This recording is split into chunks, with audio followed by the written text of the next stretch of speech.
میں نے بڑی کنسلٹنسی کی اور میرے پاس کوئی چارہ ہی نہیں تھا کہ اللہ کے رسول محمد صلی اللہ علیہ وسلم کے علاوہ کسی کو پہلا نمبر دے سکوں.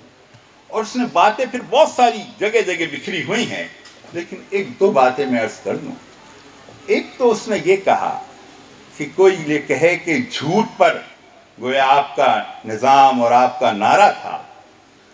کہنے لگے، اس نے کہا جب محمد صلی اللہ علیہ وسلم مبعوث ہوئے تھے، ابتداءً کتنے لوگ مانتے تھے انہیں؟ 4. ایک ان کی اہلیہ تھی، ایک ان کے خدمتگار تھے، ایک ان کے دوست تھے، ایک ان کا وہ بچہ جس کو وہ پال رہے تھے. کہا لیکن آج 2022 میں کتنے لوگ اس کو ماننے والے ہیں؟ کہا 1.5 ارب انسان ہیں جو محمد صلی اللہ علیہ وسلم کو مانتے ہیں. جھوٹ کبھی اس طرح نہیں پنپتا، یہ سچائی ہے جو اٹھتی چلی جا رہی ہے. اور پھر اس نے کہا جو تبدیلی، لوگ بہت تبدیلی اور انقلاب کی بات کرتے ہیں، اس نے کہا تبدیلی کیا ہوتی ہے؟ محمد صلی اللہ علیہ وسلم کی سیرت مبارکہ کو دیکھیں کہ کیا انسانوں کو بدلا. اور اس کے لیے میں اگر وہ واقعہ عرض کروں کہ ایک خاتون اور بڑے باپ کی بیٹی، حاتم طائی کی بیٹی، وہ حاتم طائی جس کو آج بھی ہم جانتے ہیں، خرچ کرنے والا، غریبوں کا خیال رکھنے والا، اس کی بیٹی حضور اکرم صلی اللہ علیہ وسلم کے ہاتھوں کسی مارکے میں قید ہو گئی. اور جب وہ قید ہو گئی تو اللہ کے رسول صلی اللہ علیہ وسلم کو رپورٹ کیا گیا کہ حاتم طائی کی بیٹی قید ہو گئی ہے. حضور اکرم صلی اللہ علیہ وسلم نے فرمایا اچھا اس کو میرے پاس لاؤ.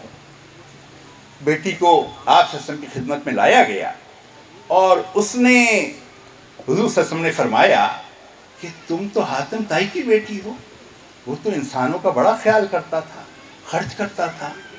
میں تمہیں قید میں نہیں رکھ سکتا، میں تمہیں رہائی کا فوراً اعلان کرتا ہوں، لیکن تمہارا گاؤں تو بڑا دور دراز ہے، رات کا بھی ہے، جنگل بھی ہے. یہ 2 میرے صحابی ہیں، نوجوان صحابہ. اور صحابہ آپ ویسے فہرست اٹھا کر دیکھیں، ابتدائی صحابہ تو تقریباً سارے نوجوان ہیں. نوجوانوں کے لیے یہ بات ہے کہ اللہ کے رسول صلی اللہ علیہ وسلم نے تو اصلاً نوجوانوں کو اٹریکٹ کیا. تو 2 نوجوان صحابہ کو آپ صلی اللہ علیہ وسلم نے مقرر کیا کہ ان خاتون کو عزت اور احترام کے ساتھ ان کے گھر چھوڑ کر آؤ. چلیں سفر شروع ہو گیا. جنگل آیا، وہاں سے گزر گئے، رات آئی، وہاں سے گزر گئے. بالآخر وہ خاتون اپنے گھر پہنچی اور گھر جا کر اپنے بھائی حضرت عدی بن حاتم رضی اللہ تعالیٰ عنہ، جو وہ بعد میں مسلمان ہوئے، ان سے کہا تم جا کر ان ہستی سے ملو، دیکھو ایسی عظیم الشان انہوں نے تبدیلی، انسانوں کو بدل کے رکھ دیا ہے. تو ان کے بھائی نے کہا کیوں؟ کہا کہ یہ میں ان کی قید میں تھی اور مجھے 2 نوجوانوں کے وہ ساتھ کہا کہ چلے جاؤ اور یہ گھر تک چھوڑ کر آئیں گے. میں دل میں سوچ رہی تھی تو جنگل آئے گا، میرے ساتھ پتہ نہیں کیا ہوگا، رات آئے گی، میری عزت اور عصمت محفوظ رہ جائے گی. لیکن کہنے لگی وہ عورت کہ میں گھر پہنچ گئی ہوں.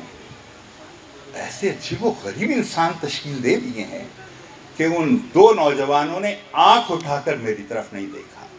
تم جاؤ دیکھو کہ وہ کیا تبدیلی. اور پھر تو وہ مائیکل ایچ ہارٹ نے لکھا کہ انسانوں کی ذاتی زندگیوں میں جس طرح تبدیلی حضور اکرم صلی اللہ علیہ وسلم نے برپا کی، کوئی انسان مجھے نظر نہیں آتا جو اس طرح تبدیلی کر دے. اور پھر معاشرے میں کیا تبدیلی وہ ان کے بھائی نے دیکھی. ان کے بھائی عدی بن حاتم رضی اللہ تعالیٰ عنہ وہ تشریف لے گئے اور حضور صلی اللہ علیہ وسلم کی مجلس میں حاضر ہوئے. حضور اکرم صلی اللہ علیہ وسلم نے کو بتایا گیا حاتم طائی کا بیٹا آیا ہے. حضور اکرم صلی اللہ علیہ وسلم نے اس کو اپنے قریب بلایا اور اپنی جگہ چھوڑ دی. اور آپ جو چھوٹے سے بوریے پر بیٹھے ہوئے تھے، آپ نے اس کو اپنی جگہ بٹھایا اور خود زمین پر بیٹھ گئے. وہ یہ سوچتے تھے یہ کوئی ایسی لیڈر کا چکر ہے، آج کی زبان میں سیاست بازی ہے. لیکن اس نے دیکھا کہ اللہ کے رسول نے اپنی جگہ مجھے بٹھا دیا، خود زمین پہ بیٹھ گئے. سوچا ہی نہیں یہ کوئی اور مسئلہ ہے. یہ کوئی اور چکر ہے. لیکن پھر وہ سوچنے لگے کہ یہ معاشرہ، میری سوسائٹی، کیا تبدیلی اس میں برپا ہوگی. ٹھیک ہے، یہ قرآن کی بات کر رہے ہیں، کلمہ لا الہ الا اللہ کی بات کر رہے ہیں، کیا انقلاب آئے گا. حضور اکرم صلی اللہ علیہ وسلم نے ان کے چہرے پر نظر ڈالی، اور ویسے چہرہ بتاتا ہے، یہ تو ساری نفسیات بتاتی ہے کہ چہرے پر نظر ڈالیں پتہ چل جاتا آدمی کیا سوچ رہا ہے. وہ تو اللہ کے رسول تھے. آپ صلی اللہ علیہ وسلم نے ان کے چہرے پر نظر ڈالی اور پھر 4 باتیں فرمائیں. آپ نے فرمایا، اے دی، میں تمہیں خوشخبری دے رہا ہوں، تمہاری عمر لمبی ہوگی، اور اس لمبی عمر کے ساتھ تم 3 باتیں دیکھو گے.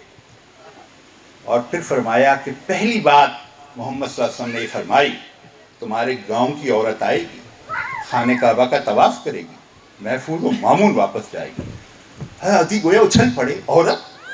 یہاں تو مرد غیر محفوظ ہیں، راستے یہاں تو گھر غیر محفوظ ہیں. اور تو اس پہلو سے اللہ کے رسول صلی اللہ علیہ وسلم آپ نے ان کو یہ بتایا. پھر آپ صلی اللہ علیہ وسلم نے یہ بتایا کہ وہ وقت بھی آئے گا کہ یہ قیصر و کسریٰ اس وقت کے نعوذ باللہ خدا سرنگوں ہو جائیں گے، ان کا ساز و سامان تمہارے زیر استعمال آئے گا. اور پھر فرمایا لوگ زکوٰۃ لے ہوئے پھریں گے، زکوٰۃ لینے والا نہ ہوگا. حضرت سوچنے لگے یہ کیسے ہو جائے گا. تلک الایام نداولها بین الناس، دن گردش کرتے ہوئے بالآخر لوگوں نے دیکھا کہ ایک بوڑھا شخص، سارے بال سفید تھے، اعضاء کمزور تھے، جھریاں پڑی ہوئی تھیں، بھویں لٹک رہی تھیں، مسجد میں سے لوگوں سے کہہ رہا ہے لوگوں ذرا میرے قریب آؤ. لوگ قریب چلے گئے.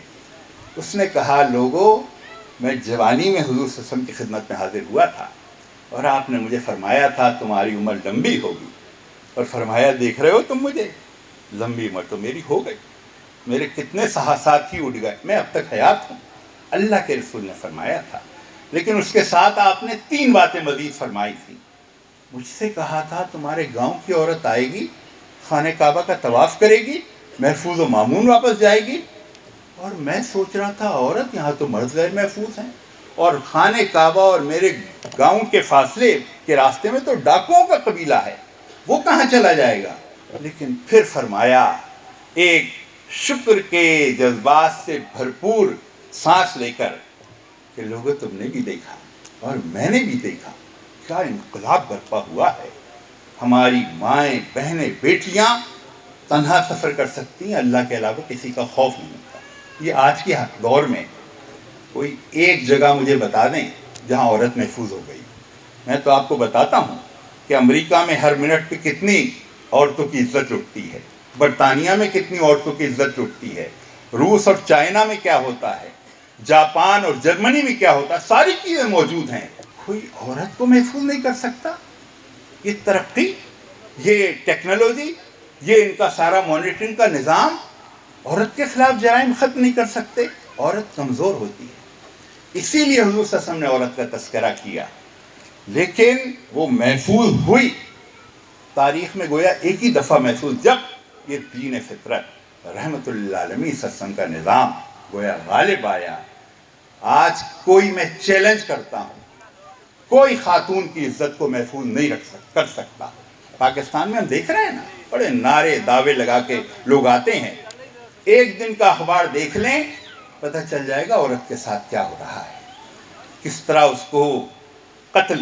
اور اسلام آباد میں تو شاہکار قسم کی وارداتیں ہو گئی ہیں. کون ہے اس کا حل؟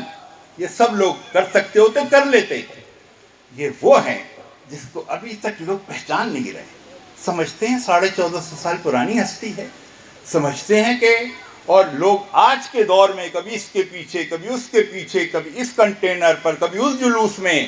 جاتا ہوں تھوڑی دور ہر ایک راہ رو کے ساتھ، پہچانتا نہیں ہوں ابھی راہبر کو میں. کون ہے راہبر؟ رہبر و رہنما مصطفیٰ صلی اللہ علیہ وسلم. تو اس لیے میرے قابل احترام بزرگوں، مجھے کہا گیا ہے کہ وقت بس ختم ہی ہو گیا ہے، تو اس لیے آج کے دور میں اگر کوئی مسئلہ کوئی حل کر سکتا ہوتا تو یہ جدید دور کر لیتا. کر نہیں سکتے. لیکن انسانیت پھر سے پلٹ رہی ہے. غذائیں حضور صلی اللہ علیہ وسلم کی آ رہی ہیں، طریقہ لیٹنے اٹھنے بیٹھنے کا حضور صلی اللہ علیہ وسلم کا آ رہا ہے، اور یہ نظام یہ بھی بالآخر حضور صلی اللہ علیہ وسلم کا آئے گا. وہ حضور صلی اللہ علیہ وسلم نے خود ہی فرمایا. آپ نے فرمایا کہ میرا دور ہے دور نبوت، کچھ عرصے رہے گا ختم ہو جائے گا. پھر آپ صلی اللہ علیہ وسلم نے فرمایا پھر خلافت علی منہاج النبوہ ہوگی، وہ بھی کچھ عرصے رہے گی، ختم ہو جائے گی. پھر آپ صلی اللہ علیہ وسلم نے فرمایا پھر بادشاہتیں ہوں گی، وہ بھی رہیں گی اور وہ بھی ختم ہو جائیں گی. پھر آپ صلی اللہ علیہ وسلم نے فرمایا پھر ایک جبر کا دور ہوگا. دیکھ رہے ہیں آج آپ جبر کا دور، فلسطین، ہندوستان، اس سے پہلے ترکی، افغانستان. ترکی میں مساجد کو تالے تھے، اذانوں پہ پابندی تھی، خاتون سر پہ اسکارف نہیں لے سکتی تھی 50 برس پہلے. لیکن حضور صلی اللہ علیہ وسلم نے فرمایا جبر کا دور بھی ٹوٹ جائے گا. ترکی میں ٹوٹ گیا، اذانیں، مساجد سب کھل گئی ہیں، خواتین اسکارف اور چادر اور پردہ کرنے لگی ہیں. اور افغانستان دیکھتے دیکھتے جبر کے دور سے نکلا ہے. حضور صلی اللہ علیہ وسلم نے فرمایا کہ جبر کا دور بھی بالآخر گزر جائے گا. اور پھر کیا ہوگا؟ پھر آپ صلی اللہ علیہ وسلم نے فرمایا پھر سے انسانیت میں خلافت علی منہاج نبوہ قائم ہو. وہ نظام واپس آئے گا جس کو علامہ اقبال نے ذرا پہلے دیکھ لیا تھا کہ آنکھ جو کچھ دیکھتی ہے لپٹے آ سکتا نہیں. محو حیرت ہوں کہ دنیا کیا سے کیا ہو جائے گی.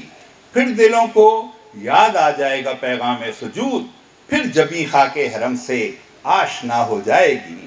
شب گریزاں ہوگی آخر جلوہ خورشید سے، یہ چمن معمور ہوگا نغمہ توحید سے انشاءاللہ. وآخر دعوانا الحمدللہ.